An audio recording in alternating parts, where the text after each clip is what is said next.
자, 로마서 11장 25절 합독하시겠습니다. 형제들아, 너희가 스스로 지혜 있다 하면서 이 신비를 너희가 모르기를 내가 원하지 아니하노니 이 신비는 이방인의 충만한 수가 들어오기까지 이스라엘의 더러는 우둔하게 된 것이라. 아멘. 자, 여러분, 우리가 지금 로마서 11장을 계속 보고 있는데 그 터무니없는 세대주의자들 같은 그 이단 사설을 말하는 자들의 그런 주장을 11장 1절부터 일축하고 사도 바울이 들어가고 있다고 말씀드렸죠. 사도 바울이 뭐라고 11장을 시작하고 있습니까? 그런 이단 사설의 주장처럼 내지는 너희들의 오해처럼 그런 혈통적 육신적 유대인들이 다 버려진 것은 아니다. 나를 봐라. 내가 혈통적 유대인 출신 아니냐. 그런데 내가 주 예수 그리스도를 알았다. 그 예수를 믿어 내가 구원을 받았다. 그러니 사도 바울만 보더라도 어떻게 해요? 버려진 그 혈통적 이스라엘 속에서도 하나님의 택하심을 받은 참 이스라엘, 그 영적 이스라엘은 계속해서 구원을 받고 있다는 것입니다. 마치 그 시궁창에서 핀 한떨기 연꽃 같은 거죠. 제가 우리 교회 성도님들만 봐도요, 그래요. 참 벌판에 잡초들 무성한 그 들판에서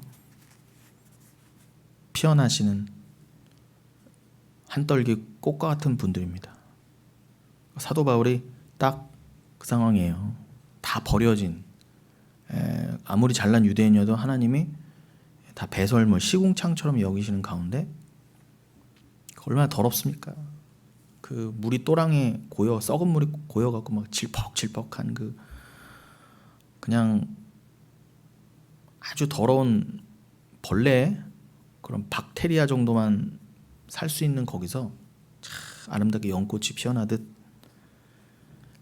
사도 바울이 봐라. 내가 구원을 받았다. 예수를 알았다. 내가 건짐을 받았다. 여러분, 그러니 이런 말씀을 통해서 우리가 뭐를 직시해야 된다고요? 구원은 혈통에 있는 것이 아니구나. 심지어는 다 아브라함의 혈통적 자손이라 할지라도 그 중에서 약속의 언약의 자손만이 건짐 받는구나. 이삭의 계열만이 건짐을 받는구나. 야곱의 계열만이 건짐 받는구나. 이삭과 야곱의 계열이 말하는 바가 뭐예요? 한 계열이잖아요. 반차라고도 해서 좋습니다. 구원의 계열입니다.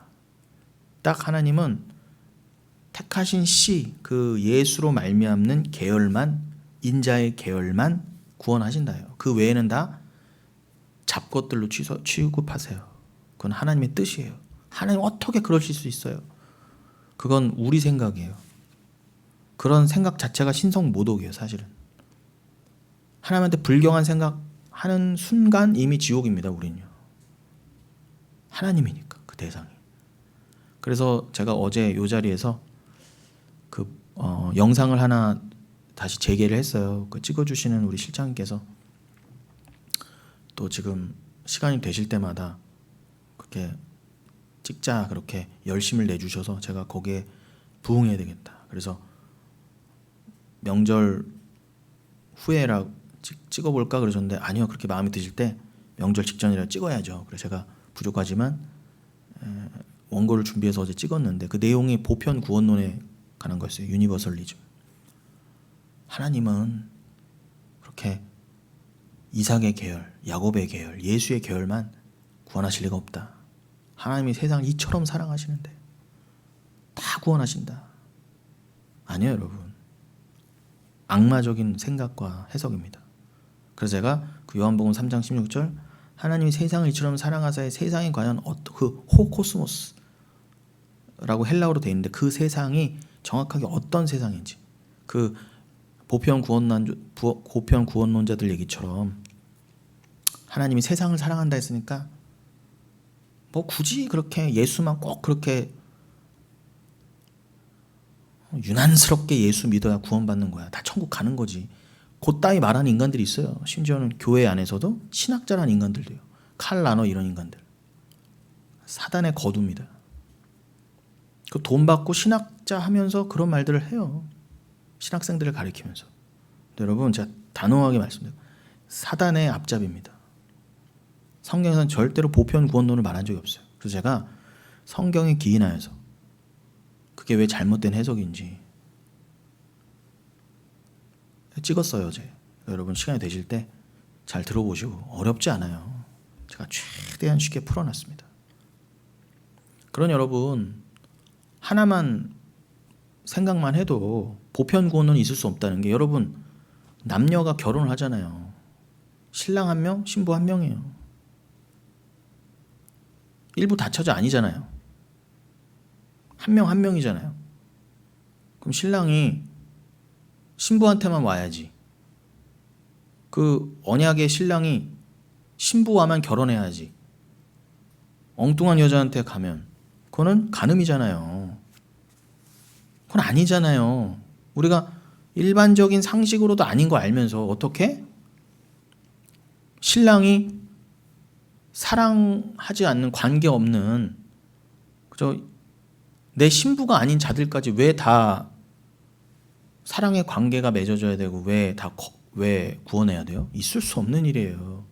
신랑은 정확하게 약속된 신부에게만 와요. 그리고 그 신부를 또 신부되게 하시기 위해서 너는 내 신부야를 확정 이미 해놓으셨거든요. 만세전에. 그 증거로서 성령까지 주셨다고 하지 않습니까? 성령이 보증이다 그래서. 그 구원의 보증이라는 게 여러분 쉬운 말로 신부의 보증이라는 거예요. 근데 성경에서는 교회가 그리스도의 신부라 그러잖아요. 그러니 여러분 예수님은 택한 백성 교회만을 위해서 피를 흘리신 것이지 이 세상 인류 전체를 위해서 피를 흘리신 게 아니에요. 그건 제한적 속죄가 무너지는 거예요. 그 제한적 속죄가 무너지면 기독교가 다 무너지는 거예요. 근데 오늘날 가짜 교회가 가짜 목사들이 다 뭐예요? 제한적 속죄부터 무너뜨리고 가요. 제한적 속죄가 뭔지도 몰라요. 리미티드 어톤먼트.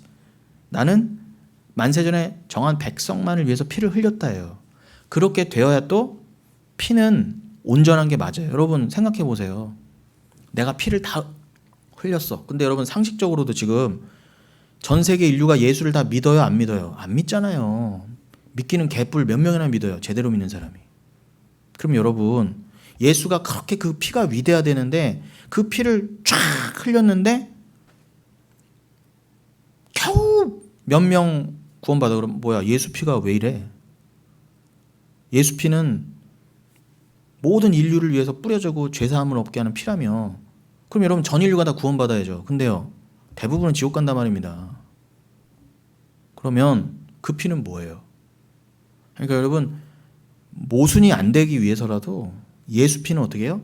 작정된 백성을 위해서 피가 뿌려졌고 그 피가 뿌려진 자는 100%한 명도 예외 없이 실수 없이 구원을 받는다. 이렇게 가야지 맞아요.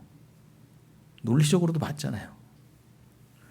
근데 어떻게 이렇게 다 똑똑한 사람들이 이 간단한 걸 아니라고는 믿음의 영역이에요. 이건. 끝까지 아니래요. 끝까지 고집 피우다 뭐 지옥 가야지 뭐. 여러분 제가 지금 말씀드린 하나님의 구원의 기준은 절대 혈통과 육적인 것이 아니다. 눈에 보이는 것이 아니다.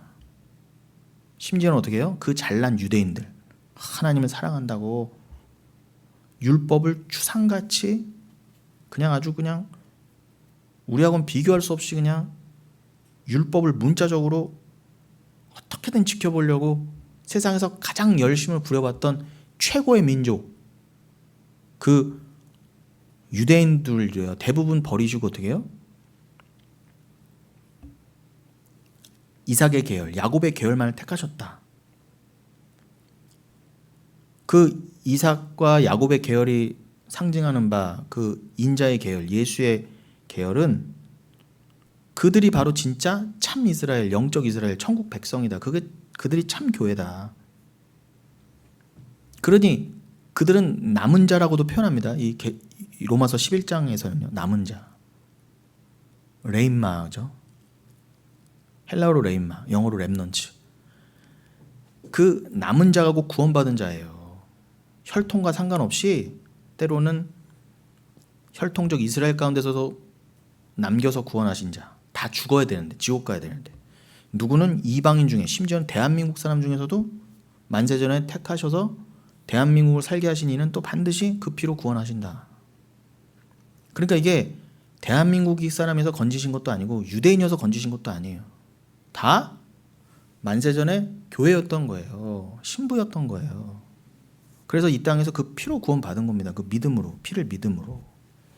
그 피를 믿도록 성령을 주신다 해요. 어디에 있든 언제 태어나든 어느 민족으로 태어나든 내가 택한 백성은 반드시 성령을 줘서 예수 피 믿게 한다 해요.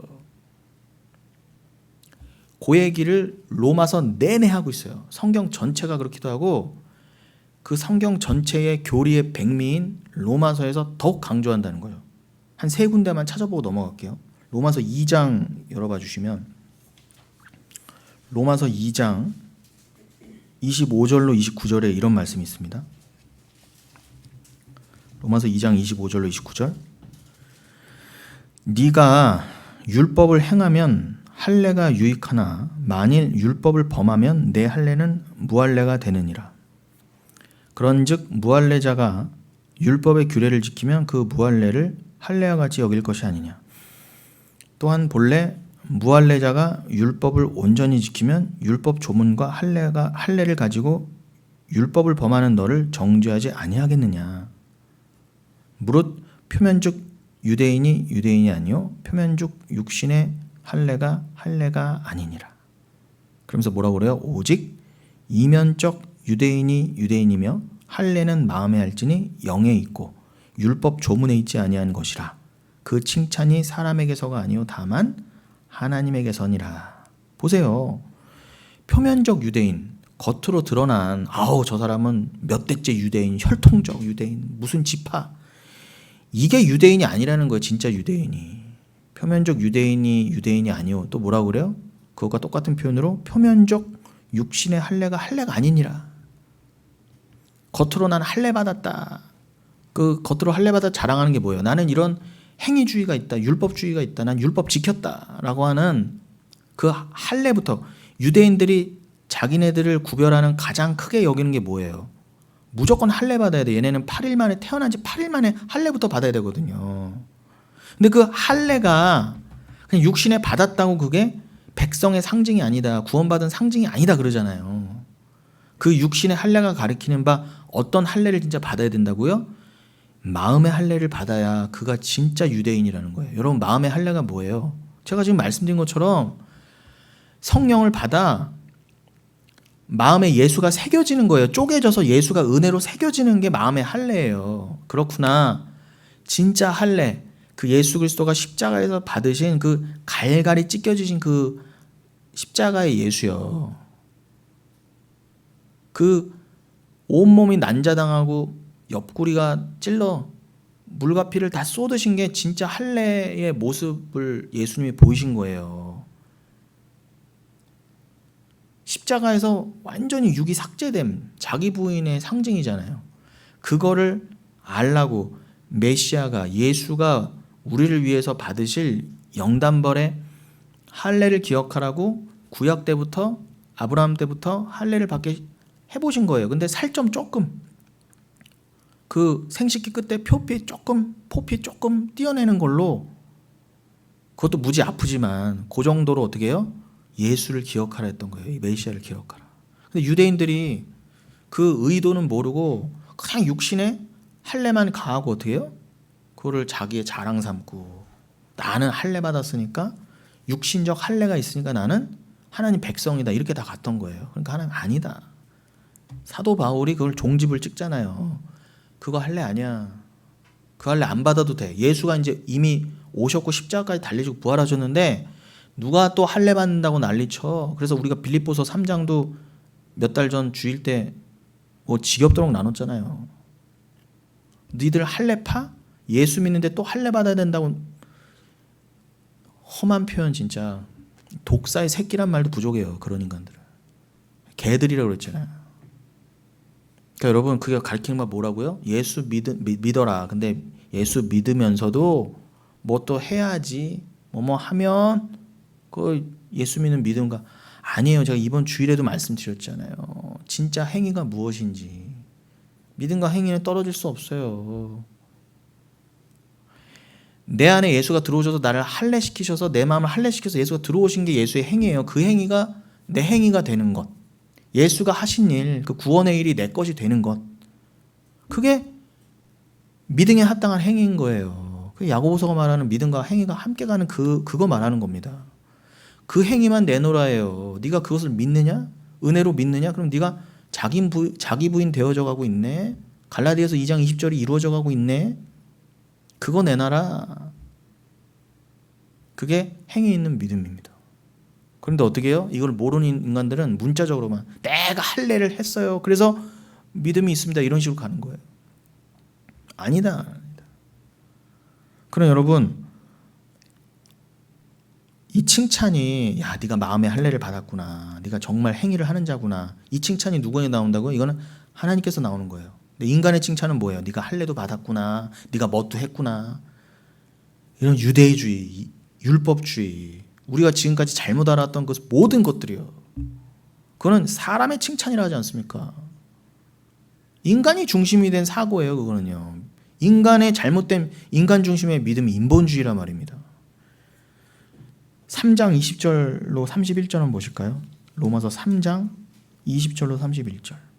좀 길지만 제가 읽어드리겠습니다. 그러므로 율법의 행위로 그의 앞에 의롭다 하심을 얻을 육체가 없나니 율법으로는 죄를 깨달음이니라. 이제는 율법 외에 하나님의 한 의가 나타났으니 율법과 선지자들에게 증거를 받은 것이라. 곧 예수 그리스도를 믿음으로 말미암아 모든 믿는 자에게 미치는 하나님의 의인이 차별이 없느니라. 모든 사람이 죄를 범하였음에 하나님의 영광에 이르지 못하더니 그리스도 예수 안에 있는 속량으로 말미암아 하나님의 은혜로 값없이 의롭다 하심을 얻은 자 되었느니라. 이 예수를 하나님이 그의 피로써 믿음으로 말미암는 화목 제물로 세우셨으니 이는 하나님께서 길이 참으시는 중에 전에 지은 죄를 간과하심으로 자기의 의로우심을 나타내려 하심이니 곧 이때에 자기의 의로우심을 나타내사 자기도 의로우시며 또한 예수 믿는 자를 의롭다 하려 하심이라. 그런즉 자랑할 때가 어디냐? 나 할례 받았어요. 나 뭣도 했어요. 어떻게 자랑할 수가 있느냐? 있을 수 없느니라. 무슨 법으로냐? 행위로냐? 아니라 오직 믿음의 법으로니라. 그러므로 사람이 의롭다 하심을 얻는 것은 율법의 행위에 있지 않고 믿음으로 되는 줄 우리가 인정하노라. 하나님은 다만 유대인의 하나님이 아니시냐? 하나님은 다만 유대인의 하나님이시냐? 또한 이방인의 하나님은 아니시냐? 진실로 이방인의 하나님도 되시느니라. 할례자도 믿음으로 말미암아 또한 무할례자도 믿음으로 말미암아 의롭다 하심 하나님은 한 분이시니라. 그런즉 우리가 믿음으로 말미암아 율법을 파기하느냐? 그럴 수 없느니라. 도리어 율법을 굳게 세우느니라. 여러분 율법을 행위로 지키지 않지만 율법을 왜 굳게 세워요? 예수로 율법이 완성되는가? 그 믿음으로 율법은 견고해지는 거예요. 왜요? 그 율법이 있어야 우리의 죄가 무엇인지 드러나잖아요. 거기 분명히 그러잖아요. 20절에 율법의 행위로 그의 앞에 의롭다 하심을 얻을 육체가 없나니 율법으로는 죄를 깨달음이니라 그러잖아요. 그러니까 여러분들이 무엇이 죄고 내가 왜 죄인인지를 아시려면 율법이 있어야 돼요. 율법은 그 용도인 것이지 여러분이 잘남을 챙겨 가지시라고 여러분이 나는 이런 것도 할 수 있는 자야 라고 자랑 얻으시라고 율법을 주신 게 아니에요. 절대 아닙니다. 그러니 내가 율법이랑 거울에 비쳤을 때 이렇게 죄인이구나를 아시는 게 율법을 견고하게 하시는 거예요. 율법의 용도대로 율법을 받으셨으니까 하나님의 목적대로 율법을 받으셨으니까 그게 율법을 굳게 세우는 거지 내가 선악과를 범하고 나도 하나님 될 수 있어요. 나도 율법 지킬 수 있어 라고 하는 그가 진짜 상죄인인 거예요. 율법 평생 평생을 열심히 지키고도 어떻게 해요? 지옥 가는 자라 말입니다. 그가요. 그래서 제가 평생을 교회 다니고도 지옥 가는 자를 제가 경계하는 겁니다, 여러분. 여기 나오잖아요, 이렇게. 그러니 여러분,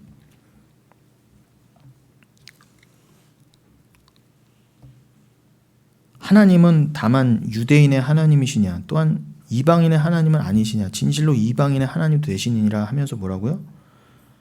할례자도 믿음으로 말미암아 또한 무할례자도 믿음으로 말미암아 의롭다 하실 하나님은 한 분이시냐. 하나님 한 분이신데 그 하나님은 뭐만 얘기하신다고요? 네가 육신적인 할례가 있구나, 육신적인 할례가 없구나로 판단하지 않으시고, 할례자나 무할례자나 오직 믿음만을 보신대잖아요. 오직 뭐만을 보신다고요? 믿음.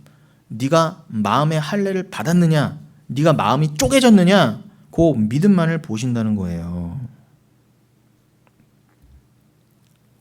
여러분, 이 로마서 3장 지금 읽어드린 23, 24, 25만 또 집중해서 보더라도요, 여러분 너무 감사가 막 지금 넌 터져 나와야 돼요. 23절 보세요. 모든 사람이 죄를 범하였음에 하나님의 영광에 이르지 못하는 천국 다 못 간다 이러잖아요.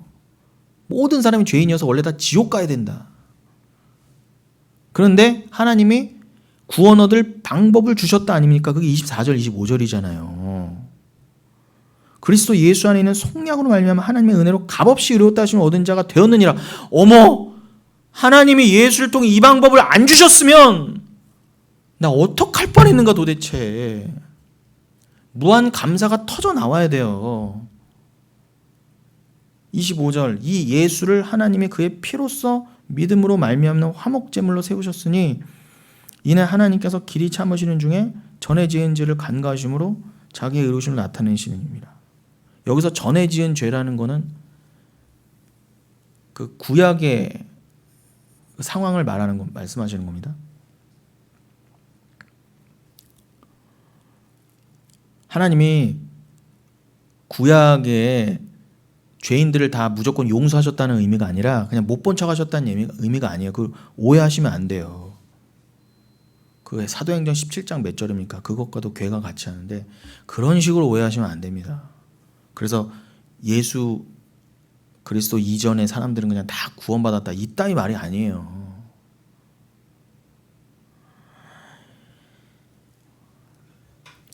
그 구약의 그 죄, 하나님께서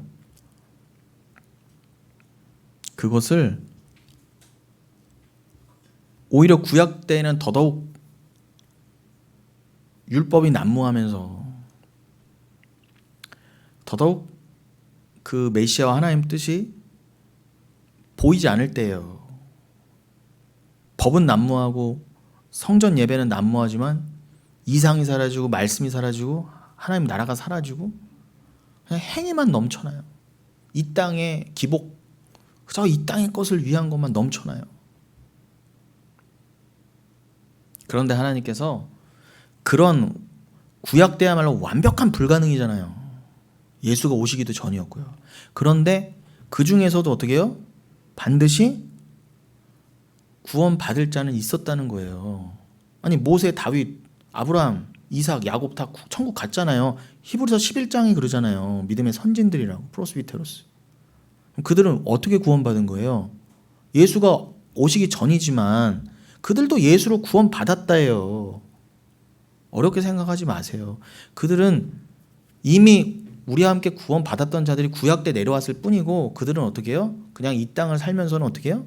아, 나는 피로 덮여야 되는구나. 이 율법과 구약의 제사가 내가 은혜로 덮여야 됨을 상징하는구나. 내가 믿는 믿음대로 반드시 오실 리가 오신다. 메시아가 오신다. 그 믿음으로 구원받았던 자들이지 한 명도 그 잘난 모세나 아브라함 그 누구도 행위로서 구원받은 건 아니다라고 로마서 내내 그러고 4장에서는 도장을 더 쾅 찍잖아요. 아브라함부터 아들 들여서 구원받은 거 아니다 그러잖아요. 그 죄를 간과하셨다는 건 뭐라고요? 아, 무조건 다 니들은 예수 몰랐을 때잖아 하고 다 구원해 줬다는 게 아니라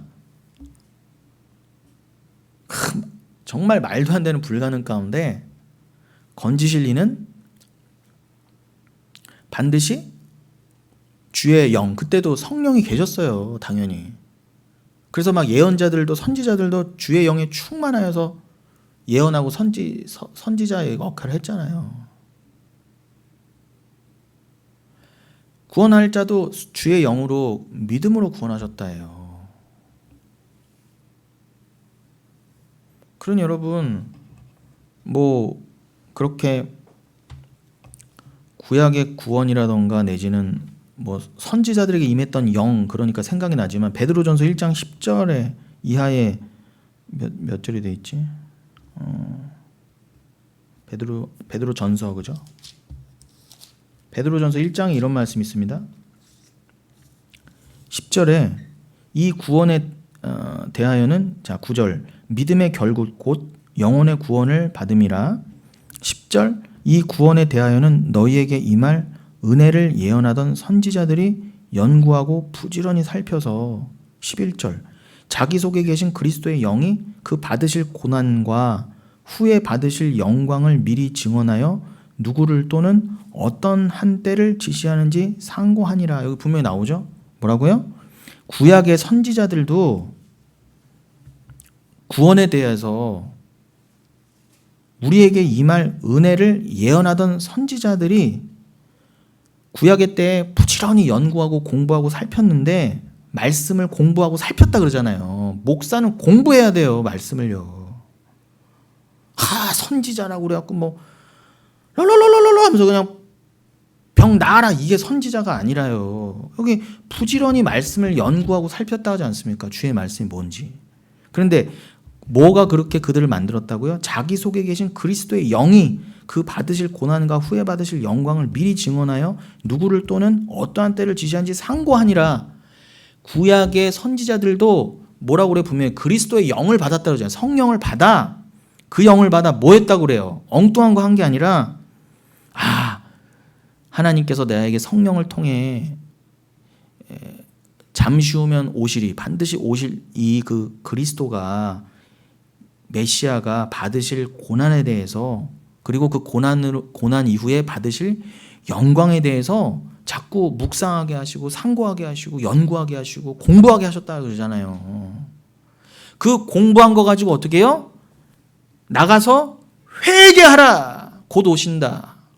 반드시 오신다. 내가 아무리 성경을 보고 연구하고 깨우쳐 봐도 여기는 프로퍼틱 패시미즘이야. 너희 회개 안 하면 다 지옥이야. 말씀을 내가 공부하고 쪼개보니 예수는 심판주로 반드시 오신다. 그 예수를, 그 심판주를 네가 사랑으로 영접하지 못하면 다 지옥이다. 그랬단 말입니다. 이 어미한 말씀이잖아요. 요한복음 8장에서도 뭐라고 그래요?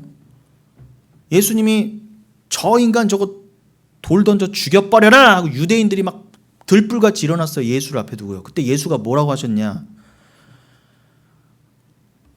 아브라함이 나의 때 볼 것을 보고 소망 중에 기다렸다가 나의 때를 보고 즐거워했다 그래요. 그랬더니 눈꼬리가 치켜 올라가는 거예요. 네가 뭔데 50도 안 돼 보이는데 젊은 놈이 감히 우리의 조상 아브라함이 뭐 너의 때를 기다렸다가 너를 보고, 그 아브라함이 벌써 몇 천 년 전 사람인데 그때 너를 보고 기뻐하고 그랬다고?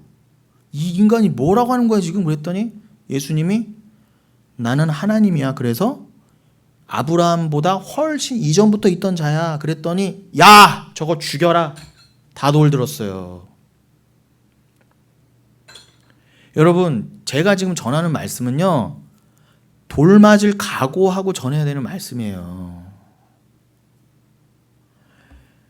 이사야도 주의 영광을 보고 주의 때를, 이사야도 예수의 영광을 보고 즐거워했다 그러지 않습니까? 예수님께서 요한복음 16장에서. 그러니까 여러분 아브라함이나 이사야나 모세나 그 누구도요 다 예수를 본 거예요. 구약에 어디에 예수라는 표현이 어디 나와요? 아니 믿음으로 보시면 아니, 신약도 증거하잖아요. 구약의 모든 선진들이 다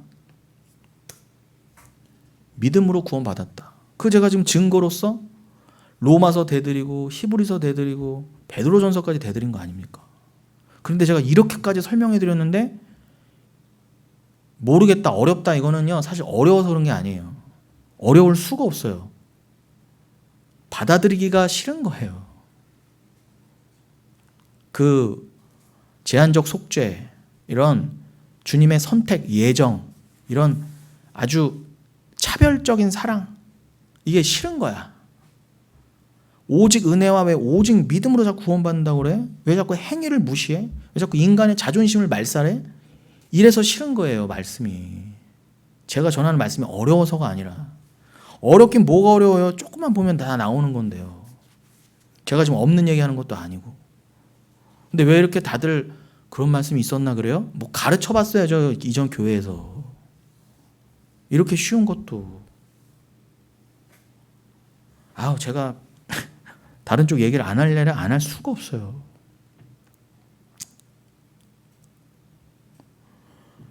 그러니 여러분,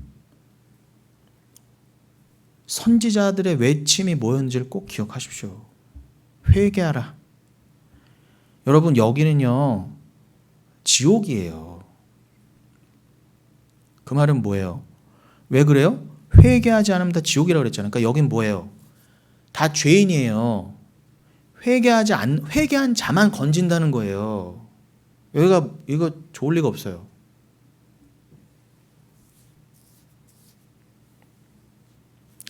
여러분, 저는 참 그 우주를 보면은 너무 기가 막힌데, 어떤 그 우주에 관한 전문 유튜버가 그러더라고요. 지구를 뭐라고 표현했느냐? 우주의 천국이래요. 그 말은 뭐예요? 너무나 광활한 우주 가운데 인간이 살 만한 곳은 지금까지 지구 하나밖에 없었다는 거예요. 제가 봐도 아무리 우주가 넓어도 지구 외에는 인간이 살 수 있는 곳이 없을 것 같아요.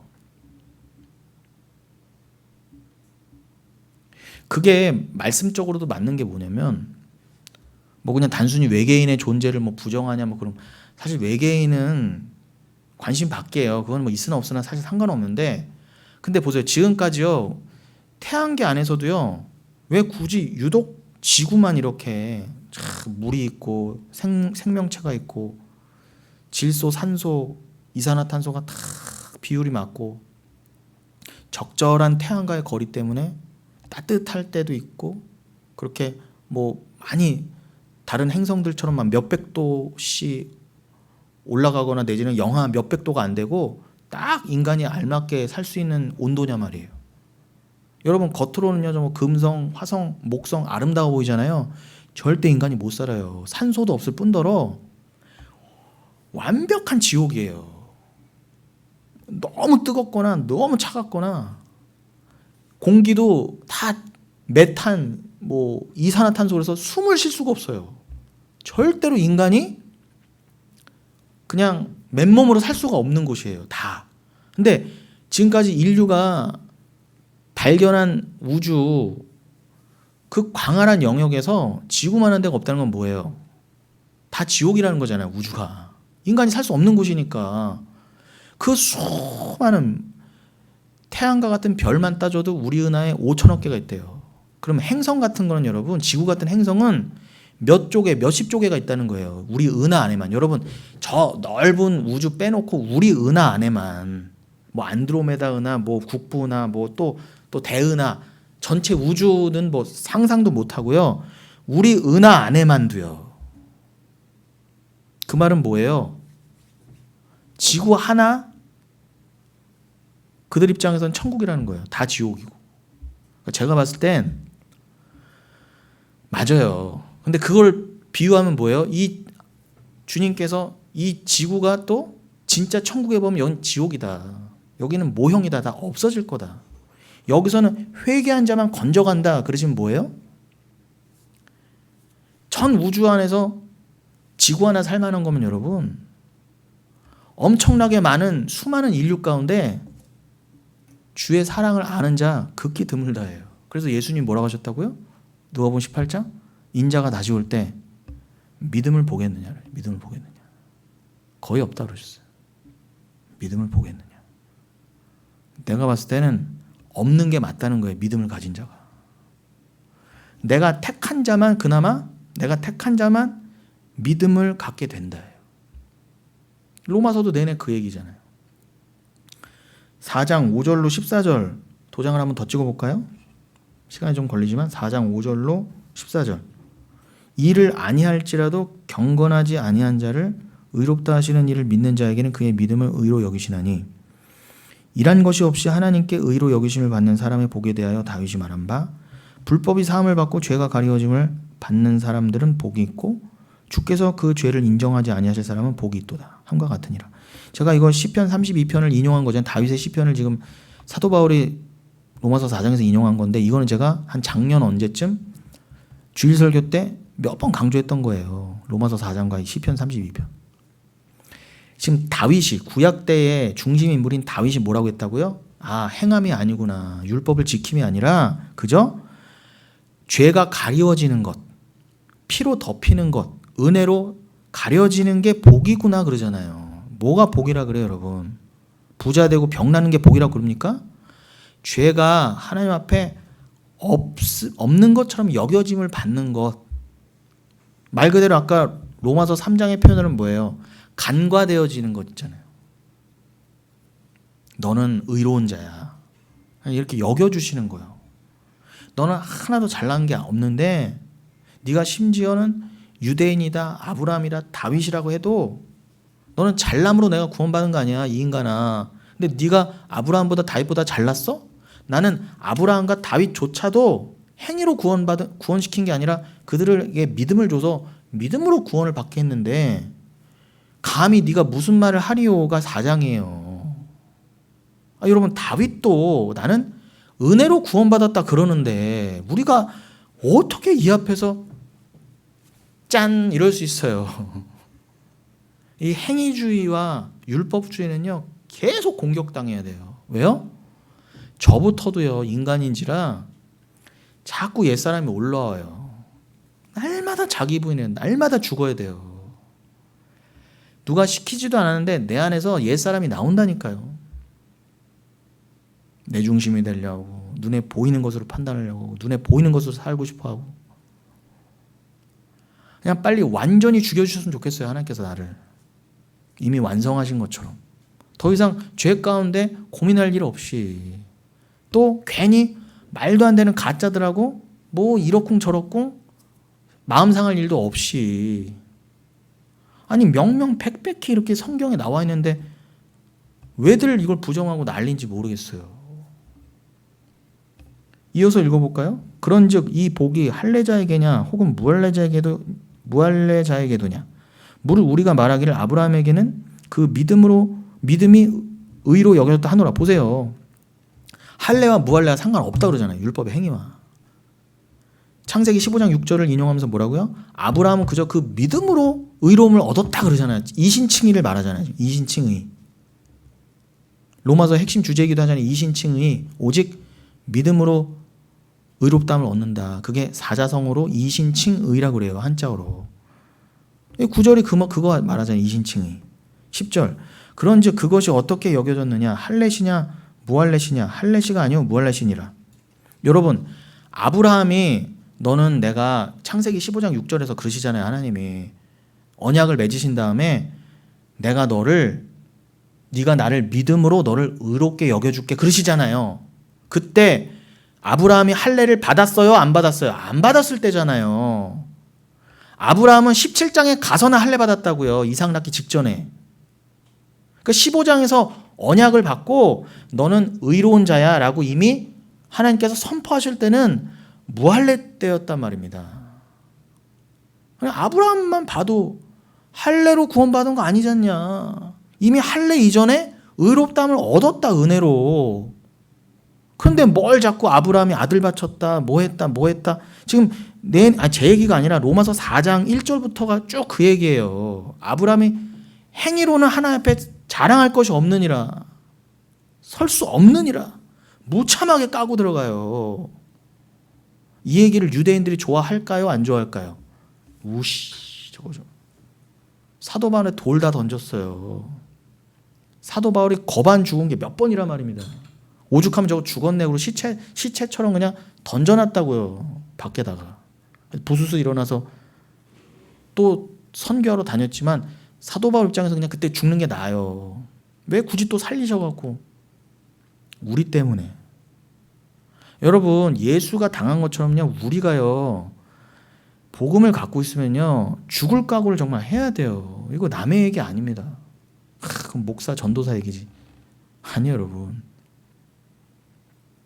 만약에 그렇다면 여러분 정말 각고의 노력으로 신학교 가셔서 목사, 전도사로 되시든지, 그 죽음을 가져야 구원이라고 한다면 그냥 목사한테 기도받고 그냥 복 받으려고 그런 용도로 생각하지 마시고,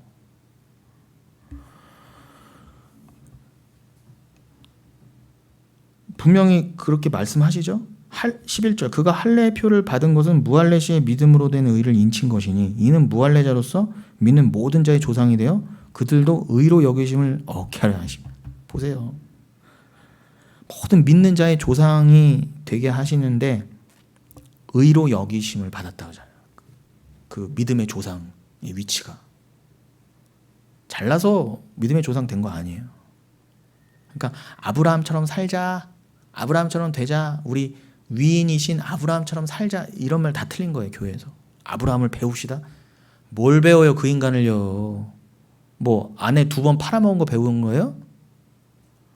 제가 일부러 깎아내려는 게 아니라 왜 믿음의 조상이에요? 잘나서 믿음의 조상이 아니라 우리처럼 의인이 아닌데, 심지어는 유대인 중에 히브리인이었는데도 저 말도 안 되는 인간을 하나님이 믿음으로 척 모리아산에 아들을 갖다 바치는 그 자리까지 믿음이 행하게 하셨다를 드러내려고 가장 부족한 자, 저기 갈대아 우르에서 그냥 우상 팔아먹던 자, 거기서 잘 살고 잘 먹고 있었어요. 굳이 갈대아 우르에서 나올 일이 아니라니까요. 내가 복 줄게 하고 데려가셨잖아요. 여러분, 그게 복 맞아요? 우리가 생각하는? 갈대아 우르에서 이미 거부였다니까요. 떵떵거리고 잘 살고 있었어요. 아버지 모시고 이쁜 와이프 얻어서. 근데 내가 복 줄게 하고 끄집어내서 그 척박한 가나안에다 그냥 디밀었단 말입니다. 그게 몇천 킬로, 여러분 비행기 타고 간 것도 아니에요. 걸어갔다니까요. 오죽했으면 그 아버지 데라는 하란에서 그냥 죽었잖아요. 거기서 머물다가. 그러니까 여러분, 복이 진짜 뭐냐는 거예요. 천국, 가나안이 상징하는 말 천국 떠난 게 복인 거지. 하나님 그냥 놔두셨으면 아브라함은 세상 복에 취해서 부자로 잘 살다가 잘 먹고 잘 살다가 그냥 지옥 갈 형편이었다니까요. 우리를 그렇게 건지신 거예요. 그래서 아브라함을 믿음의 조상이라 하신 거고, 아브라함을 창세기 22장 어디까지 데리고 가셨다? 모리아산에. 그 모리아산은 어디예요? 열왕기상 3장에 나오잖아요. 역대기에도 나오고. 다윗이 여부수 족속에게 산 그 타작마당, 아라우나의 타작마당 있는 거, 오르난의 타작마당이라고도 합니다. 거기가 다윗이 돈을 주고 사서 거기가 시온 땅이었단 말이다. 예루살렘의 남동쪽. 시온은 치온이에요. 원래 발음이. 그거는 요새란 뜻입니다. 거기를 돈 주고 사서 다윗성으로 삼았잖아요. 거기가 그냥 예루살렘이라고 불린 거예요. 원래 시온은 예루살렘 남쪽에 작은 언덕이었거든요. 근데 그것을 왜 샀어요? 하나님의 사무엘 24장 하나님의 은혜가 임한 곳이잖아요. 그걸 사서 결국 거기에다가 솔로몬이 성전 짓잖아요. 그러니까 뭐예요? 성전이 쓴 곳에 과거에 아브라함이 이삭을 잡아 죽였던 곳 예수가 마련되었던 곳이에요. 그래서 예수님이 예루살렘에서 십자가 달리신 거예요. 다 연결이 되시죠? 왜 예루살렘이어만 했는지. 근데 여러분, 아까도 말씀드렸지만 구약에 예수 그리스도란 표현은 안 나오지만 아까 요한복음 8장에 예수님이 아브라함이 내 때를 봤다 그러시잖아요. 그럼 아브라함이 예수를 가장 명확하게 언제 봤을까요? 살면서. 그 십자가가 나중에 설 모리아산에서 봤단 말입니다. 일단은 이삭 자체가 여러 가지를 함의하고 있잖아요. 3일길 가서 나무를 지고 자기가 타죽을 번제단을 지고 가서 그 아들이 걸어가요. 그 예수를 상징하죠. 이삭 자체가. 그거와 동시에 또 이삭은 뭘 상징해? 우리를 상징하잖아요. 옛사람이 죽어야 될 우리. 내지는 뭐예요? 하나님 앞에 그냥 죄인으로서 번제로서 그냥 죽어야 될 우리. 또 하나님께 드려져야 될 우리. 근데 우리로서는 불의하니까 예수가 우리 대신 번제물이 돼주신 거잖아요. 그것을 상징하려고 어떻게 해요? 아브라함이 칼 들어서 진짜 죽이려고 했어요. 심장에다 갖다 꽂으려고 그러는데 멈춰라. 네 마음만 받을게. 그 이삭 죽여봐야 뭐하냐. 야훼 이레. 옆에 어린 양이 있었잖아요. 그럼 이삭 대신 죽은 어린 양 예수. 면면이 예수가 있어요. 근데 어떻게 부정해요? 구약 때가 예수가 없다고. 미친 자들이에요. 그 자들은요. 근데 세대주의자들 그러고 멀쩡하게 미국에서 공부하고 왔다고 몇 천만 원씩 몇 억씩 들여서 공부하고 오면 뭐합니까? 신학자 됐다고 신약학자. 근데 구약을 부정해요. 구약과 신약을 절대 예수로 연결 못해요. 믿음이 없으니까. 근데 그런 자들이 떵떵거리고 다 목회 잘하고 있어요. 그런 자들에게 우리 어머니가 저 주의 종 기름 부음 받았다. 미쳐버리겠어요. 아주. 아니 제가 진짜 주의 종이면 제가 뭐라고 합니까? 주의 종이 아닌데 거기다 금을 달아주고 은을 달아주니까 제가 뭐라고 하는 거죠. 그러니까 여러분 그 아브라함이 모리아산에서 예수를 본 거예요. 그러니 어떻게 구약에 예수가 없다고 말할 수가 있겠습니까? 자, 이런 상황 가운데 자 그러면 여러분 그렇구나. 제가 지금 로마서 2장, 3장, 4장까지 왜 굳이 또 읽었어요? 로마서 11장의 논지를 견고하게 하려고. 혈통적 유대인이 구원의 증거가 아니다라는 것을 확증시켜 드리려고. 그러니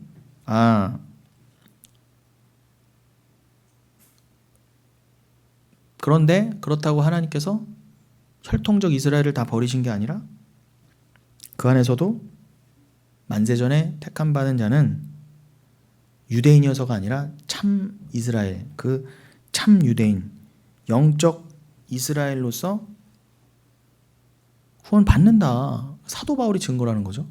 사도 바울 같은 자들은 반드시 혈통적으로는 유대인이지만 구원 받는다. 자, 그럼 실제로도 또 초대교회 때 교인들의 대부분이 누구였어요? 그것을 방증이라도 하듯 유대인이었잖아요. 혈통적 유대인이 무조건 버림받은 게 아니에요. 그러니까 제가 터부시하는 건 뭐예요? 구별하는 건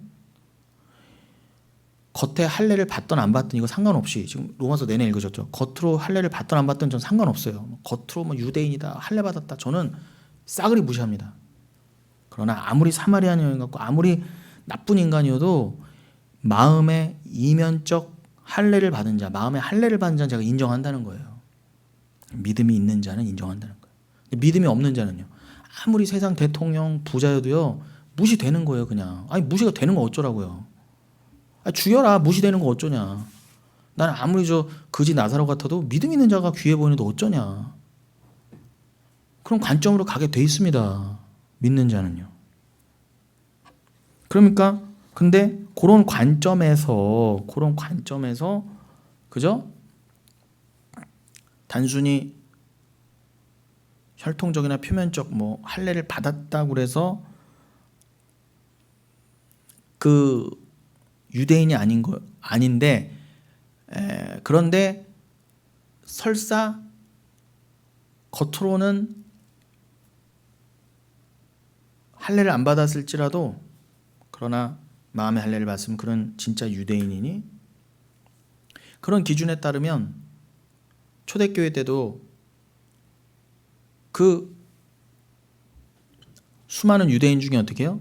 또 초대교회로 들어온 그 이면적 할례를 받아서 예수를 믿게 된 참 유대인들이 혈통적 이스라엘 안에도 있었다 라는 게 또 증거로 삼아지는 게 사도행전 2장이라는 것입니다. 사도행전 여러분 2장 38절로 48절을 제가 읽어드릴게요.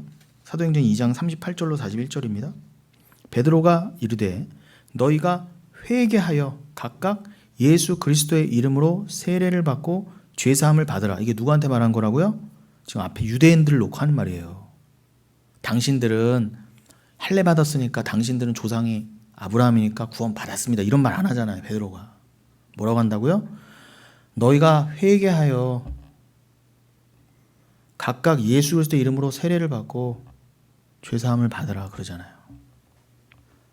그리하면 성령을 선물로 받으리니 이 약속은 너희와 너희 자녀와 모든 먼 데 사람 곧 주 우리 하나님이 얼마든지 부르시는 자들에게 하신 것이라 하고, 부르신 자, 택하신 자.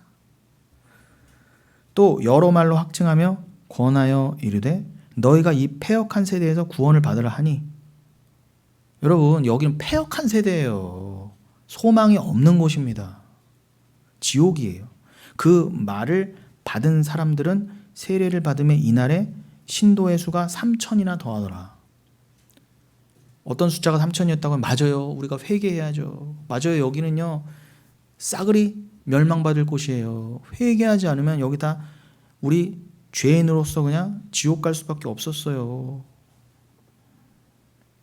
그걸 믿는 자들이 그 마음의 믿음을 세례로 증거하고 그리스도인이 됐다 그러잖아요. 그 수가 3,000이나 더하더라. 여러분, 이 3,000이라는 숫자는 출애굽기 32장에 그 모세가 명령하여 레위인들이 빼어든 칼에 죽은 그 금송아지 섬겼던 자들이 죽어났던 그 3,000명이 여기서 살아 올라온 거라고 제가 방언 설교 때 매번 말씀드렸습니다. 그러니까 그건 좀 넘어갈게요. 여러분, 지금 말씀드린 이 3,000명도 유대인이었어요. 그게 분명히 뭐예요? 혈통적 유대인 가운데서 구원 받을 자는 구원 받는다는 거예요. 믿음으로, 오직 믿음으로. 그리고 그 사도행전 2장 47절에 보면 그 유대인 신도의 수가 날마다 늘어났다 그래요. 날마다 구원받은 자가 늘어났다. 그리고 여러분, 같은 맥락의 말씀이 사도행전에 또 어디 나오냐? 사도 바울이 3번에 걸친 선교 여행을 마치고 예루살렘에 올라갔을 때 야고보가 바울에게 이렇게 말합니다. 사도행전 21장 18절로 20절에 이렇게 돼 있어요. 사도행전 21장 18절로 20절. 그 이튿날 바울이 우리와 함께 야고보에게로 들어가니 장로들도 다 있더라. 바울이 문안하고 하나님이 자기의 사역으로 말미암아 이방 가운데서 하신 일을 낱낱이 말하니 그들이 듣고 하나님께 영광을 돌리고 바울더러 이르되 형제여 그대는 보는 바에 유대인 중에 믿는 자 수만 명이 있으니 다 율법의 열성을 가진 자라. 이렇게 되어 있습니다. 그러니까 여러분, 하나님은요 이스라엘이 예수 그리스도를 거부했기 때문에 이스라엘을 몽땅 버리신 것이 아니라 이스라엘을 포함한 하나님의 택하신 백성들은 계속해서 구원하시고 계시다는 것이 바울의 논지예요. 로마서에서요.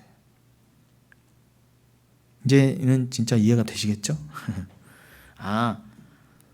그 혈통적 이스라엘 안에서도 하나님이 택하신 백성들은 구원하시는구나. 뭐로요? 오직 예수 피로. 자, 그래서 로마서 11장으로 돌아가면 11장 2절로 5절 다시 한번 읽어볼까요? 여러분, 로마서 하는 김에 우리가 아주 그냥 잘근 로마서를 봐야 돼요. 2절로 5절. 하나님이 그 하나님이 그 미리 하신 자기 백성을 버리지 아니하셨나니 너희가 성경이 엘리야를 가리켜 말한 것을 알지 못하느냐. 그가 이스라엘을 하나님께 고발하되 주여 그들이 주의 선지자들을 죽였으며 주의 제단들을 헐어버렸고 나만 남았는데 내 목숨도 찾나이다 하니 그에게 하신 대답이 무엇이냐? 내가 나를 위하여 바알에게 무릎을 꿇지 아니한 사람 7,000명을 남겨두었다 하셨으니 그런즉 이와 같이 지금도 은혜로 택하심을 따라 남은 자가 있느니라. 여러분, 바울이 지금 11장 1절에서부터 어떤 흐름이었다고요?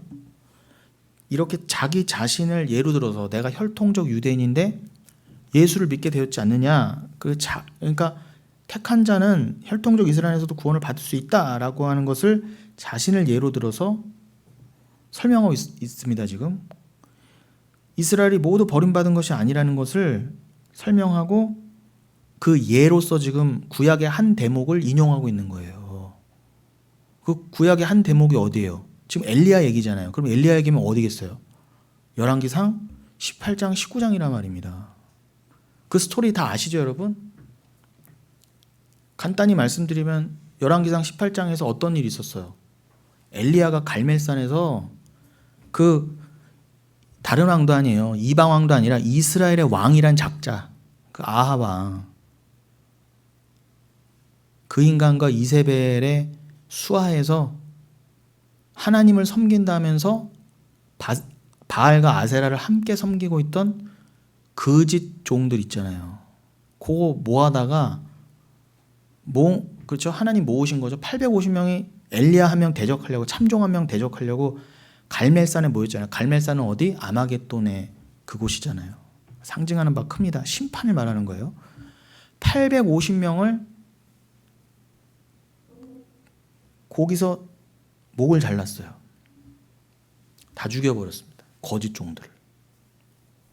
그렇게 심판받을 거예요. 바알과 아세라를 전하던 종들은, 세상을 전하던 종들은 그렇게 심판받을 거라고요. 엘리야한테 죽어나갔던 거죠. 그런데 엘리야가 그때는 사람인지라 육을 입고 있었던지라 연약하잖아요. 역시. 그러니까 이세벨이 어떻게 해요? 협박하잖아요. 당장 내가 잡아 죽이겠다.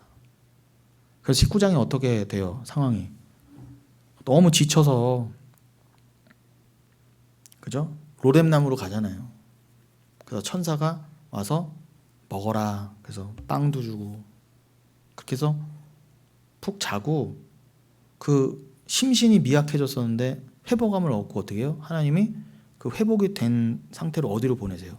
호렙산으로 보내시죠. 호렙산은 어디? 신의 산, 모세가 율법 받았던 그 호렙산에 가서 하나님의 계명을 다시 듣잖아요. 뭐라고 그러세요? 거기서도 심판을 명하세요. 잘 회복시킨 다음에 뭐라고 그러세요? 너 가서 또 다시 심판을 가서 전해라. 그 심판을 전하는 행위와 증거로서 어떻게 하라고 그래요? 핫사엘, 그 시리아, 즉 아람 제국의 핫사엘이라는 자에게 기름을 부어 그를 아람 왕이 되게 하고, 그 다음에 아합 왕가를 무너뜨리고 그 왕조를 무너뜨리고 예후란 자에게 기름 부어서 북이스라엘의 왕이 되게 하고, 그 다음에 엘리사에게 기름 부어서 너를 뒤있게 하라. 그러면서 뭐라고 하세요? 핫사엘의 칼에 피한 자, 하사엘이 칼로서 하나님의 칼이 되어서 다 죽이는데, 심판하는데 거기서 남은 자를 예후가 잡아 죽일 것이고 예후의 칼이 죽일 것이고, 하나님 시켰다 해요. 여러분, 하나님 다 시키시는 거예요. 겉으로는 저 이방이 누가 푸틴이 이렇게 그런 것 같이 보여도요, 하나님이 다 허락하지 않으시면 이런 일이 있을 수 없어요, 여러분. 근데 다 심판의 뜻이라는 겁니다. 그리고 예후가 죽이다가 남은 자, 살아난 자 누구로 죽인다고요? 엘리사로 죽이게 해라. 그러나 그 심판 가운데 남은 자가 있을 것이다 그래요. 그 남은 자가 누구라고 그래요? 열왕기상 19장에서 바알에게 무릎 꿇지 않은, 이방신에게 무릎 꿇지 않은, 세상에게 무릎 꿇지 않은 7,000명을 내가 남겨놨다 그러잖아요. 그게 남은 자의 원형이에요. 다 심판인데 내가 구원할 자는 남겨놨다예요. 그게 7,000명이라니까. 그러면 7,000명, 7 뭔가 연상되지 않으세요? 하나님의 승리의 숫자, 영원한 안식의 숫자 7이잖아요. 하나님의 숫자. 그 7에다가 1000을 곱했단 말입니다. 그러니까 완전수의 완전수를 곱한 거예요. 그 말은 뭐예요? 택하신 백성은 딱 정해져 있고 완벽하다는 거예요. 한 명도 흘리심이 없다는 거예요. 무슨 저 세대주의자들이나 이 인간들처럼 하나님이 뭐 또 흘리셔갖고 공중재림 때 흘리신 자들을 뭐 지상재림 이후에 뭐 다시 이삭 죽기, 그런 거 거짓 사설을 만들어내는 것도 참 재주가 좋아요. 그런 거 없습니다, 여러분. 7,000명 딱 남겨두었다. 구원받을 자는 딱 정해져 있다예요. 그런데 그 7,000명을 지금 사도 바울이 로마서 11장에서 인용에다 쓰는 거예요. 왜 인용에다 썼다고요? 나처럼 혈통적 유대인 가운데도 구원받은 자가 있는데 내가 바로 남은 자야. 이 로마서를 읽고 은혜 받고 있는 너희가 바로 그 7,000명 안에 들어가 있는 자들이야. 주님이 그 은혜로 남은 자, 여러분들, 교회를 설명하려고, 나를 설명하시려고 엘리야 때부터 그런 역사를 일으키셨던 거야 라고 한 거예요. 그렇게 로마서 11장 읽으시면 돼요. 너무 이해 잘 되시죠? 우리 권사님들 끄덕끄덕 하시는 거 보니까 제가 기분이 다 좋아집니다. 그러니까 이 남은 자들은 뭐의 상징? 하나님께서 창세전에 택하신 자, 그들을 상징. 제가 늘 말씀드리는 거룩한 공회, 하늘에서 이미 택함 받아 구원받은 자들, 영적 이스라엘, 그리스도의 참 신부 교회를 말하는 거예요. 참 교회. 하나님께서 남겨놓으신 사람들은 유대인이건 이방인이건 그 혈통에 상관없이 계속 하나님이 이 땅에서 그 수가 찰 때까지 구원함을 이끌어 가신다. 그게 오늘 본문이기도 한 11장 25절인 거예요. 유대인의 수가 또 유대인의 정하신 그 구원의 숫자를 채우실 때까지 어떻게 해요? 이방인의 숫자를 또 채우신다 해요. 그게 오늘 25절 본문이었잖아요. 이방인의 충만한 수, 이미 정하신 숫자가 들어오기까지 이스라엘은 이렇게 우둔한 것처럼 구원에 있어서 지금 아주 극소수만, 유대인들은 더 극소수만 구원받잖아요. 오죽했으면은 사도 바울 당시에는 뭐예요? 사도 바울 혼자 구원받았잖아요. 그렇게 우둔하죠. 막 어떻게 율법을 받은 민족이 어떻게 이렇게 복음에 대해서 우둔해요? 지금 보세요. 이스라엘, 저 잘난 이스라엘 보세요. 저기 지금 팔레스타인 땅에 그렇게 탈무드의 나라, 노벨상의 나라, 전 세계 금융을 잡고 있고 똑똑해서 하버드에 다 들어가는 그 민족들이 왜 이렇게 우둔해요? 예수를 그렇게 부정할 수가 없어요. 왜요? 여러분들 이방인의 충만한 숫자를 채우시려는 거예요.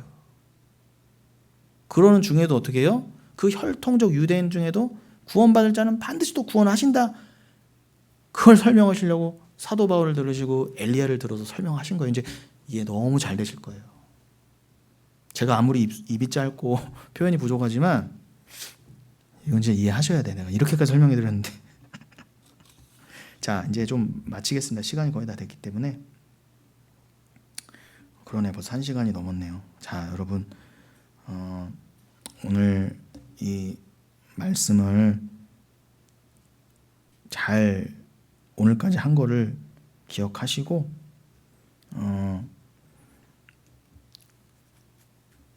다음 시간에 그 또 7절부터 또 자세히 읽어갈 텐데 그 논지가 뭐겠어요? 그런데 하나님의 택하신 백성들 말고 택함을 받지 못하고 남겨진 자들은 그럼 어떻게 된 거냐? 그럼 택함 받지 못한 자, 그 남은 자가 아닌 자들, 그 유기된 자들, 버려진 자들, 그들은 뭐냐? 그럼 특별히 보편구원론자 이런 인간들이 그렇게 말하겠죠. 그럼 하나님 다 버리신 거냐? 나머지는 하나님 그렇게 만드신 거야. 그게 7절 이하예요. 그걸 잊지 마시오. 그러니까 그런 입장인데, 하나님의 입장이 그런데 우리가 그 앞에서 우리가 말도 안 되는 불가능 가운데 7,000명 안에 들어갔어요. 7,000명 안에 들어간 자가 어머 무한 감사도 모자란 거지. 그 앞에서 아니 저 사람 왜 하나님 구원 안 하세요? 왜 버리세요, 저 사람? 당신 그렇게 일해도 되는 거야? 이럴 수 없는 거예요. 내가 죽을 판이었어요. 그러니 여러분, 하나님의 이 작정, 예정, 섭리, 이거를 꼭 붙드시고 여러분 주변에서 그가 형제, 자매, 부모라 할지라도 가까운 데서부터 돌 날라옵니다. 네가 뭔데 너 혼자 그딴 소리 하느냐. 사도 바울도 배척을 받았어요. 거반 시체처럼 보일 때까지 맞아 터졌다니까요. 예수도 돌 맞았어요. 각오하시고 끝까지 복음을 사수하시고 수호하시고 목숨처럼 예수를 사랑함으로 그건 가능한 것입니다. 그렇게 되어가시는 저와 여러분 되시기를 예수님의 이름으로 축원드리겠습니다.